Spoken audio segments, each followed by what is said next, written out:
काँग्रेस कमिटीच्या आढावा बैठकीसाठी महाराष्ट्र प्रदेश काँग्रेस कमिटीचे अध्यक्ष आदरणीय हर्षवर्धन सपकाळ साहेबांनी ज्यांची निवड या आपल्या शहरासाठी प्रभारी म्हणून केली ते सन्माननीय डॉक्टर वजाहत मिर्झा साहेब जे महाराष्ट्र प्रदेश काँग्रेस कमिटीचे वरिष्ठ उपाध्यक्ष आहेत त्यांची आपल्या प्रभारी म्हणून निवड झालेली आहे।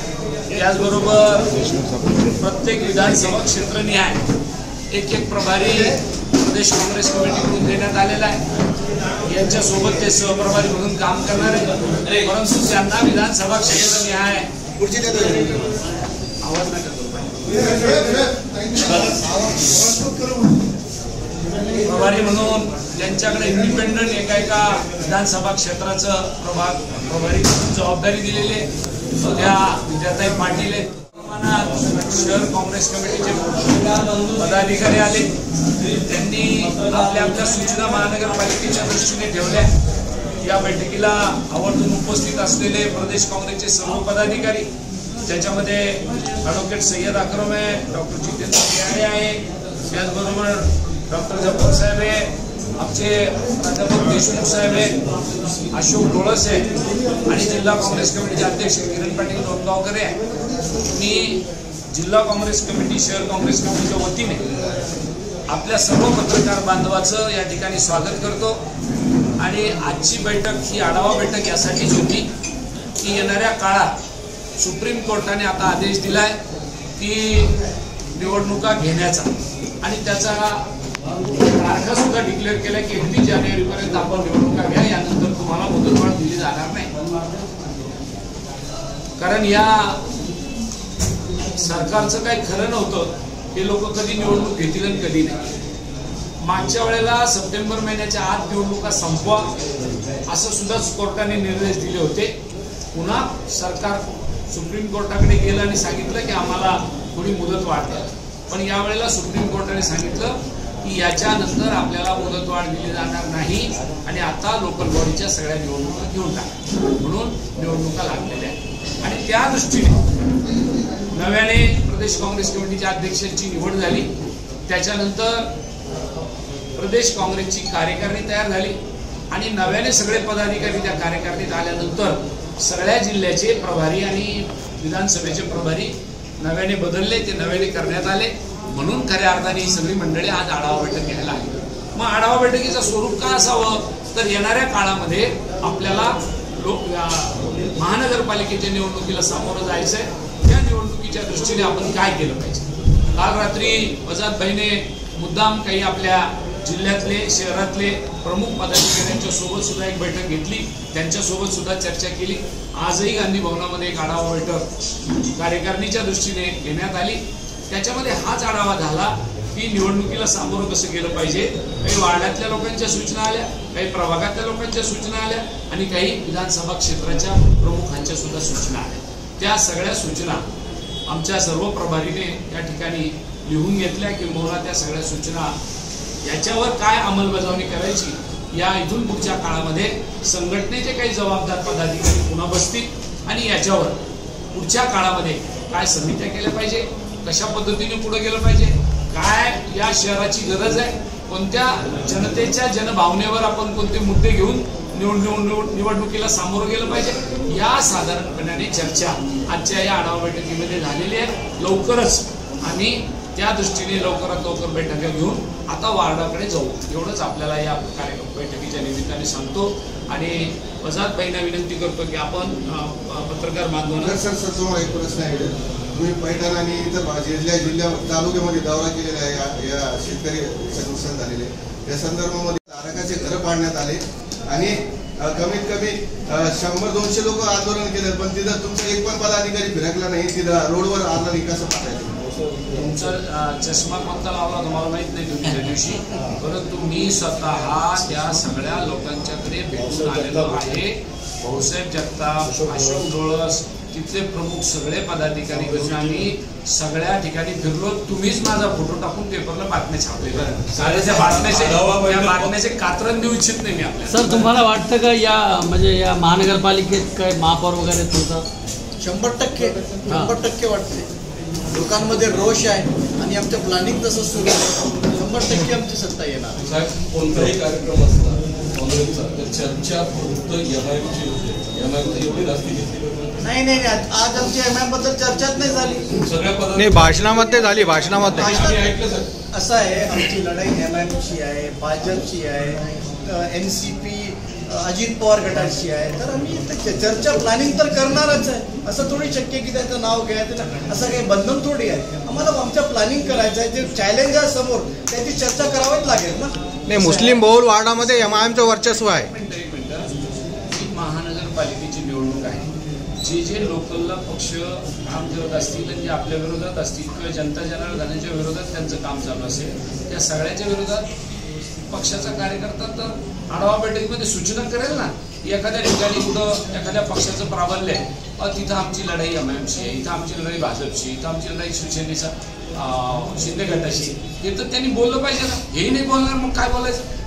तुम्हालाच कसं वाटलं की फक्त MIM की नहीं, MIM की तरफ जा रहा है आपका वोट बैंक वापस लाने के लिए वो पूछा जा रहा है. क्या कुछ कोशिश डॉक्टर बाबासाहेब आंबेडकरांचे संविधान मानत नाही ते सगळे आमचे विरोधक आहेत. आणि ज्यांनी या महानगरपालिकेमध्ये घोटाळे केले ते सगळे आमचे विरोधक नाही, जनतेचे विरोधक आहेत. त्यांनी या शहराला 15-20 दिवस पाणी पाजलं नाही. गेल्या 25-30 वर्षांनी त्यांची सत्ता होती. ते जनतेचे विरोधक आहे आणि आम्ही जनतेच्या सोबत. सर, आज प्रेस कॉन्फ्रेंस के माध्यम से मैं आपके सामने 2 प्रश्न ध्यान आकृष्ट करना चाहता हूँ. पहला सबसे सवाल ये है कि औरंगाबाद में MIM बड़ी क्यों? आप सेकुलर पार्टी बोलते हैं, सबको लेकर चलते हैं. MIM को जो है तो मतलब पट्टाधारी विचारधारी पार्टी कहते हैं. ठीक है, सवाल ये है हजारों लोग मुसलमान जाते हैं तो क्यों? नंबर 1. दूसरा ये है कि आज मुसलमान वोट को लेकर, जन्म प्रमाण पत्र को लेकर इतने परेशान है कि आप से समाज संगठन कोर्ट, ठीक है, उनकी अपनी नीति अपनी जो भी है, घुसपैठियों के खिलाफ तो तमाम मुसलमान खिलाफ है साहब. मुसलमान कुछ चाहता है घुसपैठियों से गोली मार दो. लेकिन सवाल ये स्थानिक मुसलमान है जिनके बाप दादा की नालियां गड़ी हुई है, वो परेशान हो रहे हैं. उनके दरों को आप पैसा देखते हैं और इसके बारे में क्या कहना चाहते हैं? देखिए सर, इसके तक एक सवाल है. संवैधानिक पद में होने के बाद भी किरीट सुरमैया IPS अधिकारी बैठक लेते हैं, ये कैसा देखते हैं इस पर? देखिए, आप जानते हैं कि ये सरकार ने सब झूठे वादे किए थे, चाहे वो 15 लाख का हो, अच्छे दिन का हो. अब ये इशू कर नहीं पा रहे, तो किस तरह से इशू को डाइवर्ट किया जाए और किस तरह से इशू को लोगों को मेन समस्या से भटकाया जाए, इसलिए किरीट सुरमैया जैसे लोगों को आगे किया है. और ऐसे लोगों से कुछ फर्क नहीं पड़ने वाला है जिनके पास, हमारे पास तो जो आपने बताया बर्थ सर्टिफिकेट का वो मामला हमारे पास भी आया है. लेकिन उसकी आपको पता है किरीट सुरमैया के पीछे कौन है और उनका मकसद क्या है. लेकिन ये देश की जनता, खासतौर पे माइनॉरिटी के लोग अच्छी तरह से समझ गए कि इनके झांसों में नहीं आना है, उनके झांसे में कोई नहीं आना है. अभी यहाँ के लोगों से हमने चर्चा की है और अहवाल बनाया. हमने आघाड़ी के बारे में भी लोगों का मत जान के लिया है. खासदार साहब से चर्चा करके इसके बारे में जो भी निर्णय होगा ये हमारी हाईकमांड मुंबई में लेंगे. और उनका भी यही कहना है कि स्थानिक लोगों को विश्वास में लेके हम उसके ऊपर निर्णय लेंगे.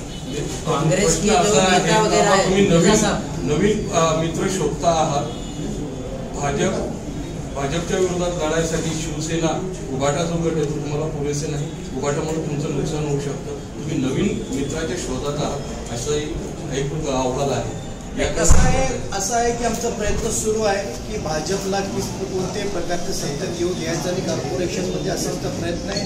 आणि जे आमचे समविचारी पक्ष असतील, सेक्युलर पक्ष असतील, त्यांच्यासोबत अलायन्स करण्यासाठी आम्ही स्थानिक नेत्यांची चर्चा करून मग हे निर्णय आमचे हायकमांड घेतील. कारण की पूर्वामध्ये ज्यावेळेस तुम्हाला उमेदवार सुद्धा मिळाले नाही, उमेदवार बदलावे लागले आणि जे उमेदवार मिळाले त्यांची मताची आकडेवारी जर बघितली नाही, ते आता जे झाला आता कॉर्पोरेशनच्या निवडणुकीवर आमचं लक्ष आहे. आणि जे काही सेक्युलर पक्षात युती करायची असेल ते आम्ही प्रयत्न करणार. मिर्झा साहेब, प्रश्न असा आहे की एवढे पाडापाडी वगैरे झाली, जे मुद्दे तुम्ही आता घेऊन उतरणार आहात आपल्या शहरामध्ये काँग्रेसचे एवढे मोठे नेते आहेत, मग कारवाई सुरू असताना हे लोक कुठे गेले होते? त्यावेळेस हे पुढे का आले नाही? आपला प्रश्न महानगरपालिका अतिक्रमण तोंडावर आता तुम्ही हे सगळे मुद्दे घेणार आहात की आमच्या लोकांनी आंदोलन केलेलं आहे. आमच्या जिल्हा काँग्रेस कमिटीचे अध्यक्षांनी आंदोलन पाडापाडीच्या वेळेस कुठे गेले होते हे सगळे? आंदोलन केलेलं आहे. जर मला प्रश्न विचारणार असाल तरी आणि नाहीतरी मला उत्तर दिलं पाहिजे. पाडापाडीच्या वेळेला मी रस्त्यावर होतो. मी जिथं जिथं पाडापाडी झाली तिथं तिथं गेलो आणि ज्या ज्या वेळेला पाडापाडी झाली पालकमंत्री, जिल्हाधिकारी, महापालिकेचा आयुक्त सगळ्यांना जाऊन मिटिंगा घेऊन आढावा बैठका घेतल्या, बोललो, चर्चा केली आणि सांगितलं हे थांबवा. परंतु या सरकारचा अजेंडा होता गोरगरिबाची घरं फाडायचा. त्याला आपण सगळ्यांनी आपल्या साक्षीने त्या लोकांनी ते सगळं पाडलं. आपण सुद्धा रकाने त्याच्यामध्ये भरून काढले, पाहिले, वाचले, लिहिले.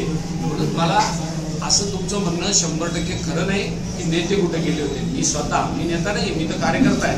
परंतु कोणी ना कोणी गेलंय, कुणीच गेलं नाही काँग्रेस असं म्हणून चालणार नाही. की सुबाई आणि मी स्वतः महापालिकेच्या आयुक्ताकडे पण गेलो, जिल्हाधिकारीकडे गेलो आणि पालकमंत्र्याकडे पण गेलो आणि त्यांना सांगितलं जे चाललंय ते योग्य नाही. त्या गोरगरिबाची घरं पाडली जातात, ते चुकीचं आहे, ते पाडू नका. भाई वकील लगा सकते हैं, खड़े कर सकते हैं. जब आप ये काम नहीं करेंगे साहब, जनता कैसे आपके साथ आएगी? मेरा सवाल नहीं, जनता का सवाल है. पहले मैं आपको एक बात करेक्ट करना चाहता हूँ कि हम सत्ताधारी पार्टी में ताकत में साहब, आपके आमदार है, आपके खासदार है, सत्ता से आप ताकत रखते हैं साहब. हम अभी विरोधी पक्ष में बैठे हैं. थोड़ा शायद पता नहीं आप 2014 के पहले की बात कर रहे हैं तो बात अलग है, लेकिन अभी उन्होंने सवाल भी खड़ा जो करे तो जब एमआईएम तो उभर के आ रही थी जब का थोड़ा अभी एमआईएम मुझे लगता है ये सवाल आप 11 साल पहले करते तो ज्यादा अच्छा रहता था. ऐसा मुझे एमआईएम का आमदार भी नहीं, एमआईएम का 2% वक्फ बोर्ड के जरा पर्सनल की क्या भूमिका है? देखिए वक्फ बोर्ड का जो इशू है, वक्फ बोर्ड में अभी मैं जब वक्फ बोर्ड का चेयरमैन था तो बहुत सी समस्याएं थी और 260 जगह होना चाहिए था, सिर्फ 36 लोग काम करते थे. 10% से 12-13% लोग काम करते थे. लेकिन हमने उस पर लड़के हमने 70 लोगों का उसमें नियुक्ति की. और अब वक्फ बोर्ड का काम देखिए 1.5 साल से तो मैं अध्यक्ष में हूँ, लेकिन जब तक मैं अध्यक्ष था हमने पूरी कोशिश की उसमें सुधार है और वो रिजल्ट भी आपको देखिए. और दूसरी बात जो कर रहे हैं आप एमआईएम की, एमआईएम का देखिए कैसा है. अभी कांग्रेस सेकुलर पार्टी है और समाज के सब घटक को लेने का काम कांग्रेस की विचारधारा में है. तो हम वो विचारधारा को लेके आगे चलेंगे और ऐसे फिरका पर जो भी पार्टी है इनके खिलाफ हम लड़ने के लिए पूरी तरह से तैयार है. राहुल गांधींनी मतचोरीचा मुद्दा उपस्थित करून आता जवळजवळ दीड महिना झाला. मतदार याद्या शोधा हे आजही सांगावं लागतं. नाही असं आहे. तेच राहुल गांधी साहेबांनी जे सांगितलं, मतदार याद्यामध्ये जे खोटे नोंदणी झालेली आहे अजून आपले ते काय नाही आमचं काम सुरू आहे. ते काम राहुलजी व्यवस्थित आणि आमच्या लेवल आम्ही करून राहिलो. ते प्रेस कॉन्फरन्स मध्ये सांगायचं आमचं काम सुरू आहे.